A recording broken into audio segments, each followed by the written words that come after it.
y avait une fois, dans une ville de Perse, deux frères nommés Cassim et Ali Baba. Cassim était riche, tandis qu'Ali Baba était pauvre. Pour gagner sa vie et celle de ses enfants, il allait couper du bois dans la forêt voisine et le ramenait à la ville pour le vendre chargé sur 3 ânes qui constituaient toute sa fortune. Un jour, Ali Baba achevait de couper sa charge de bois lorsqu'il distingua une troupe de cavaliers qui s'avançait dans sa direction. Craignant d'avoir affaire à des voleurs, il abandonna ses ânes et monta sur un gros arbre touffu. Les cavaliers mirent pied à terre. Ils étaient 40. Le chef de la bande se dirigea vers un rocher situé près du gros arbre où Ali Baba s'était réfugié, écarta les broussailles et prononça: « Sésame, ouvre-toi !» Aussitôt, une porte s'ouvrit. Les brigands s'y engouffrèrent. Le chef entra le dernier et la porte se referma sur lui. Après un bon moment, la porte se rouvrit, livrant passage aux 40 voleurs. Quand ils eurent tous défilé, le chef dit solennellement: « Sésame, referme-toi !» Et la porte se referma. Sur ce, chacun enfourcha son cheval, et la bande disparut. Aussitôt, Ali Baba quitta sa cachette, écarta les broussailles et découvrit une porte.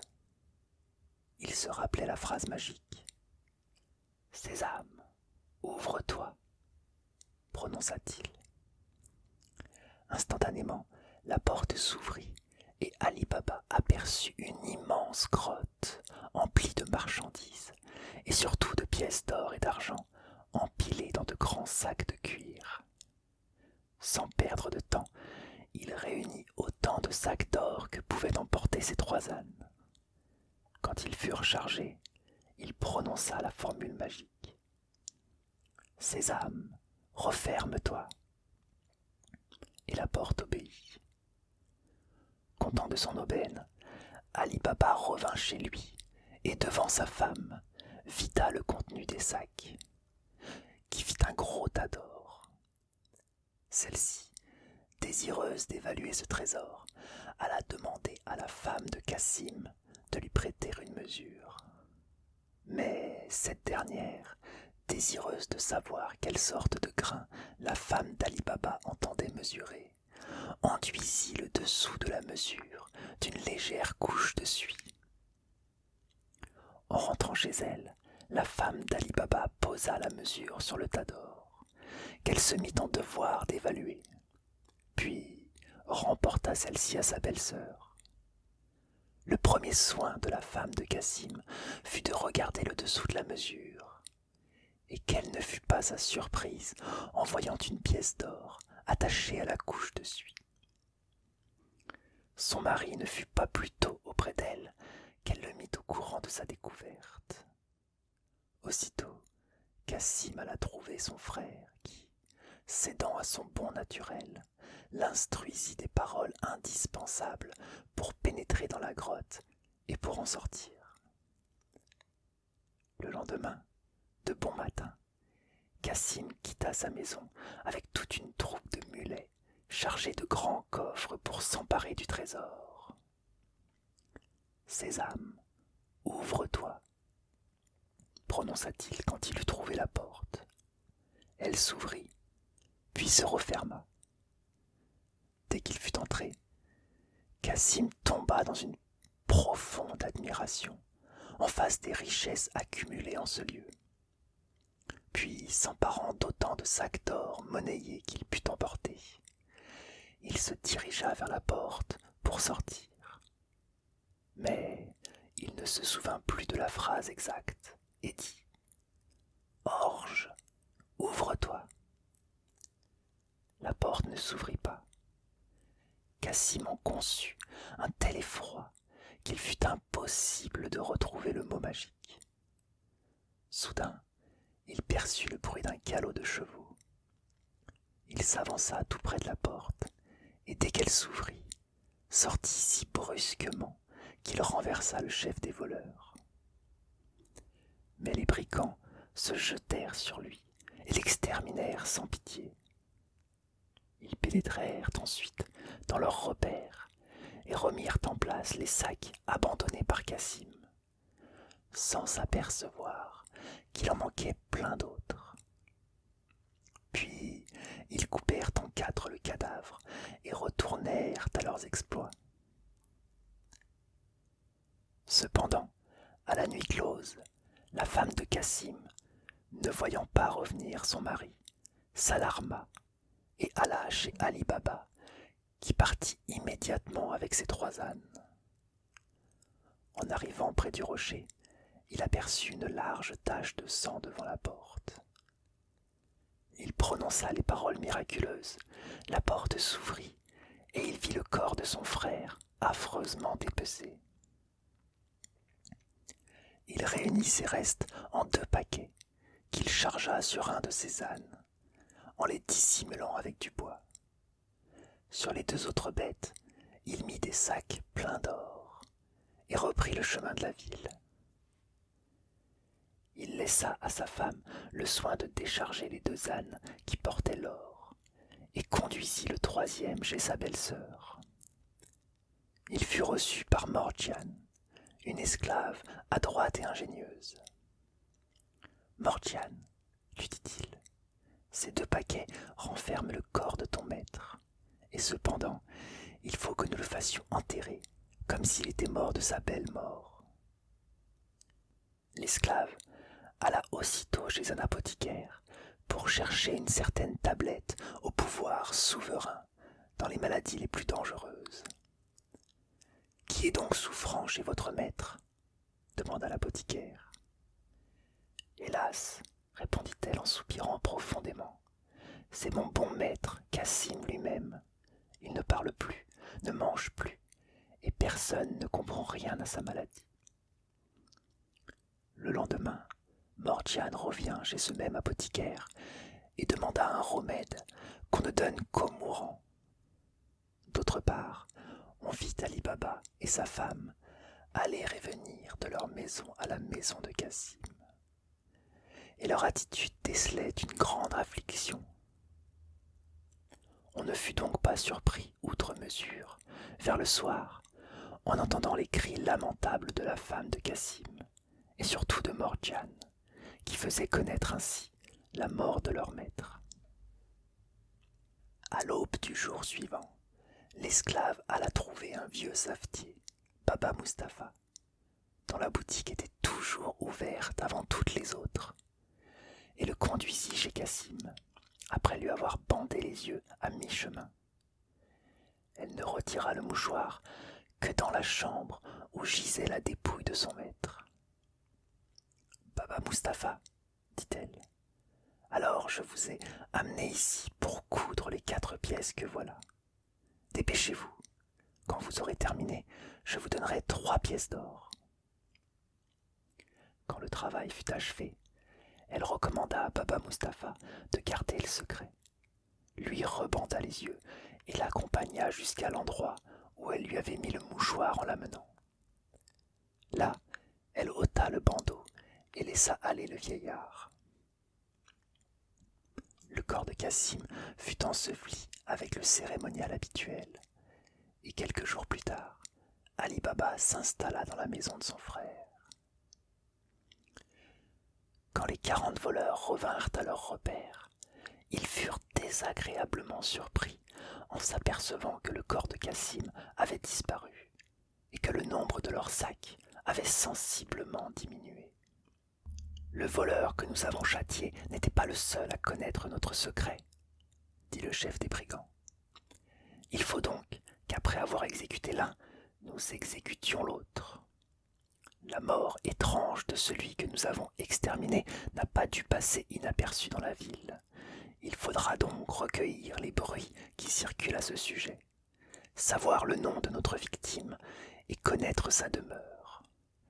Celui de vous qui se chargera de cette tâche délicate devra se soumettre à la peine de mort dans le cas où il commettrait une erreur capable de causer notre ruine à tous. » Aussitôt, l'un des brigands s'avança et se déclara prêt à entreprendre cette enquête. Il se déguisa et gagna la ville où il entra au petit jour. Une seule boutique était ouverte, celle de Baba Mustapha. Il s'y présenta à tout hasard. « Brave homme, dit-il après lui avoir souhaité le bonjour. Vous vous mettez au travail de bien bonne heure.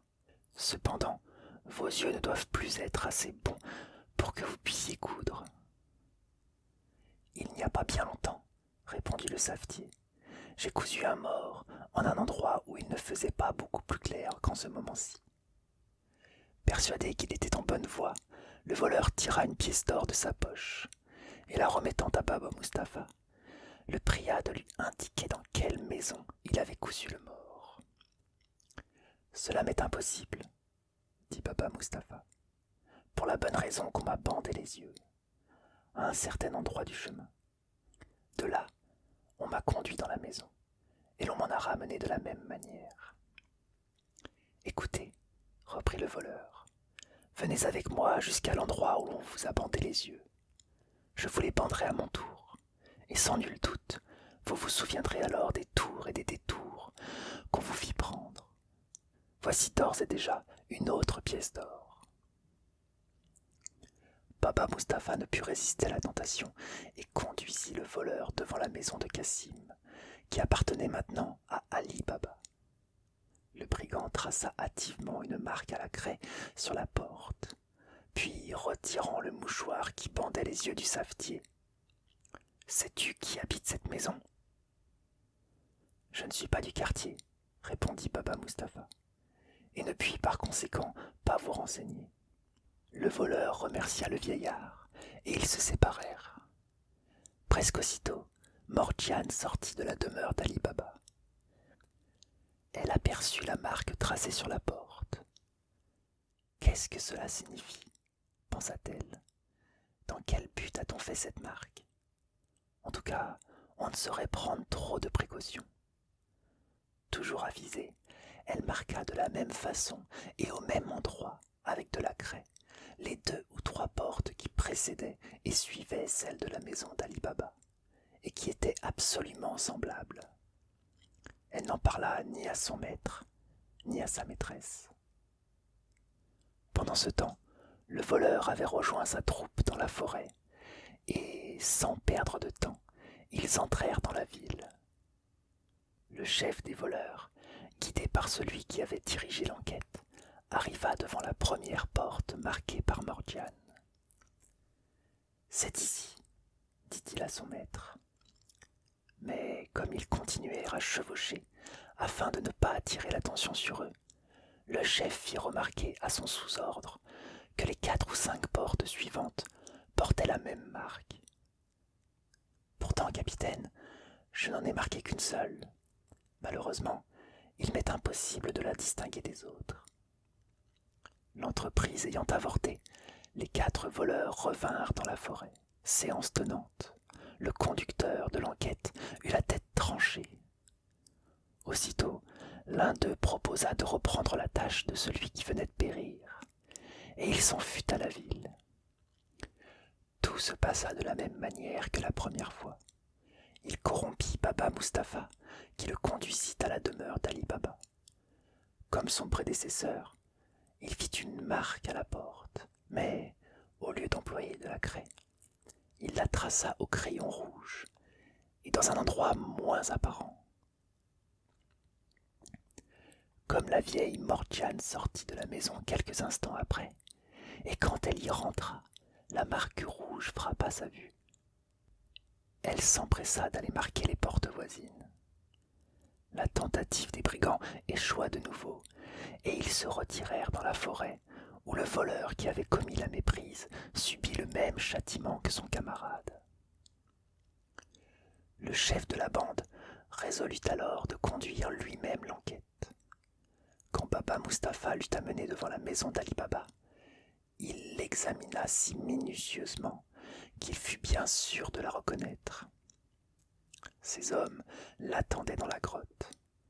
Il les chargea d'acheter 19 mulets et 38 outres, dont une seule remplie d'huile.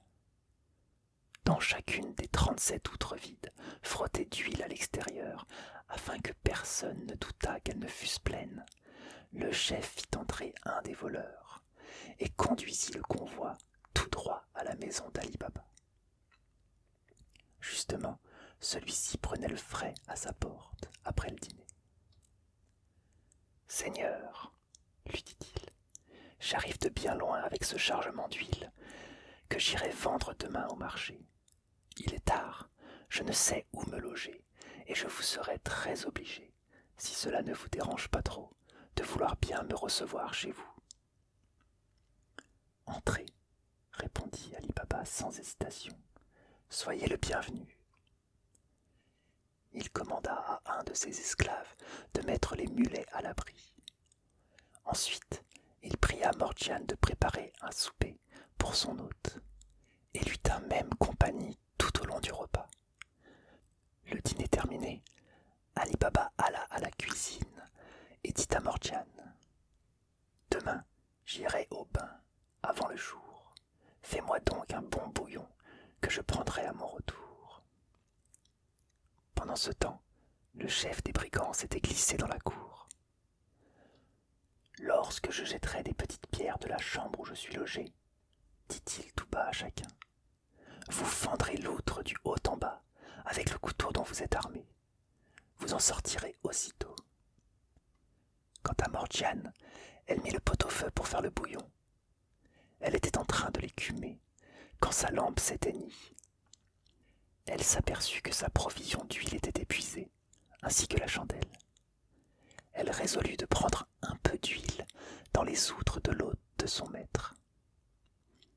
Elle alla dans la cour et s'approcha du premier récipient, mais elle demeura stupéfaite en entendant une voix étouffée qui demandait : « Est-ce le moment ?» Mordjan s'aperçut que cette question partait de l'intérieur de l'outre, et sans perdre sa présence d'esprit, elle répondit tout bas : « Non, pas encore, mais bientôt. » À chaque outre, elle reçut la même question et fit la même réponse.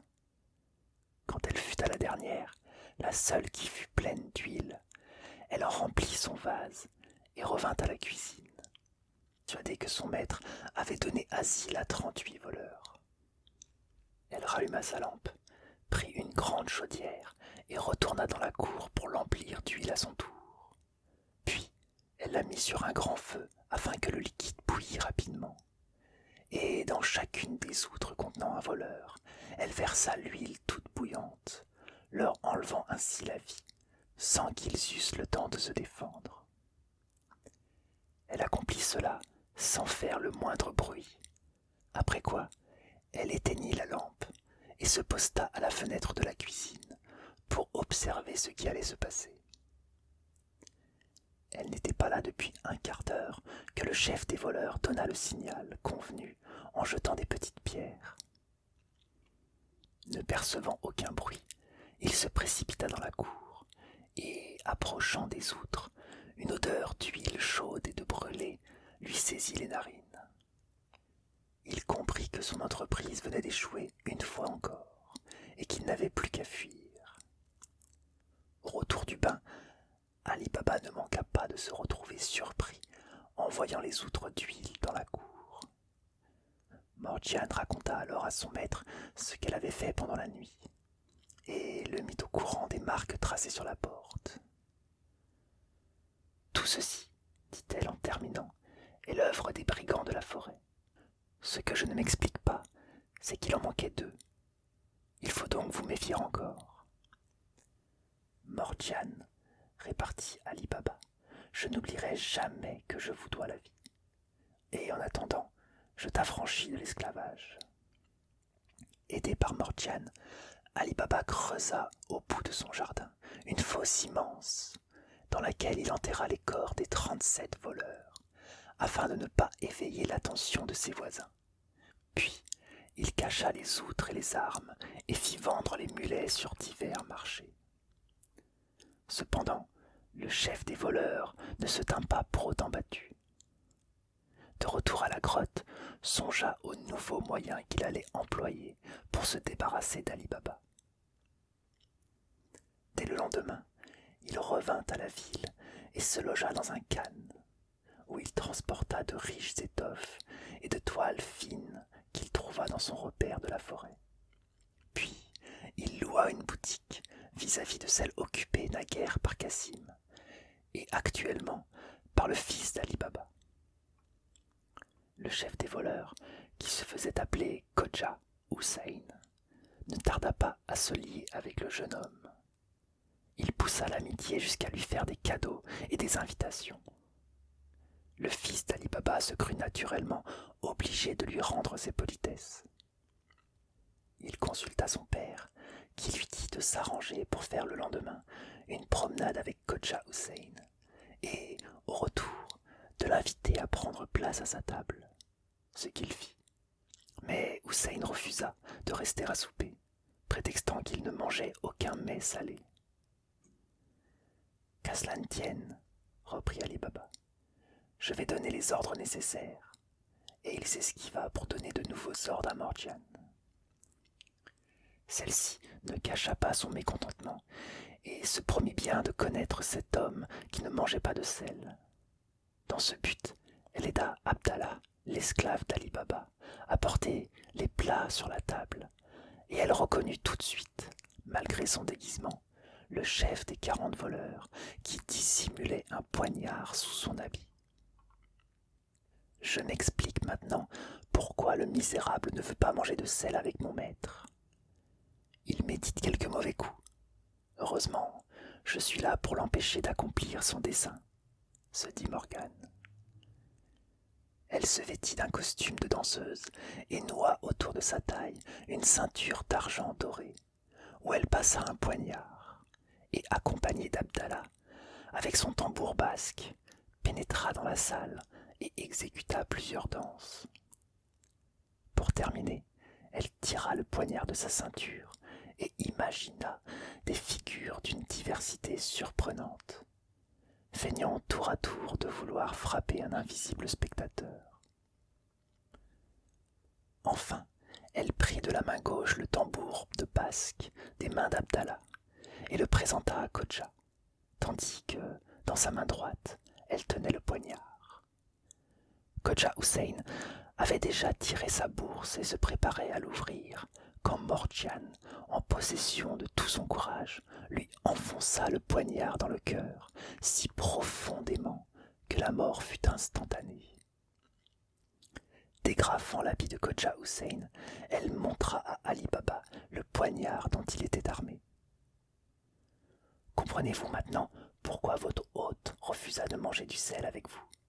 Et ne reconnaissez-vous pas en lui le faux marchand d'huile, le chef des 40 voleurs? Morgiane, répliqua Ali Baba, je t'ai promis une récompense digne de tes bienfaits.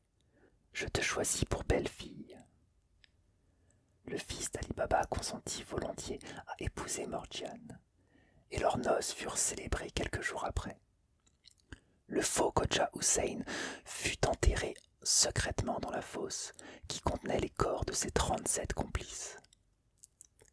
Ali Baba, ignorant toujours ce qu'étaient advenus les 2 voleurs qui complétaient la bande, se garda de retourner à la grotte enchantée. Cependant, au bout d'1 an, il entreprit le voyage en s'entourant de 1000 précautions. Il se présenta devant la porte et prononça le « Sésame, ouvre-toi ». Aussitôt, la porte s'ouvrit et un coup d'œil lui suffit pour se rendre compte que personne n'était entré depuis la mort du chef des brigands. Et c'est ainsi que, de père en fils, dans la famille d'Ali Baba, on se transmit le secret de ce fabuleux trésor, grâce auquel lui et ses descendants vécurent dans le luxe et la splendeur.